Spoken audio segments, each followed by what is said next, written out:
నమస్కారం. మీ విజయ్ కుమార్ కంట. తిరుపతి లడ్డూ ప్రసాద వివాదం ఇక రాజకీయ పక్షాలు ఆపటం మంచిది.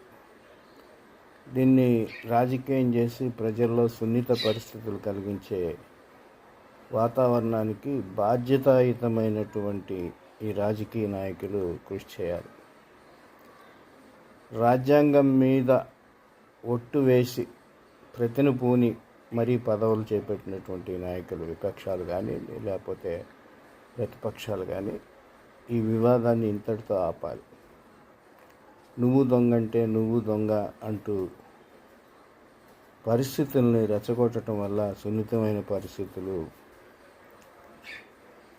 ఏర్పడటం, ముఖ్యంగా వెంకటేశ్వర స్వామికి విశ్వవ్యాప్తంగా ఉన్నటువంటి గుర్తింపుకు మచ్చ తెస్తాయి.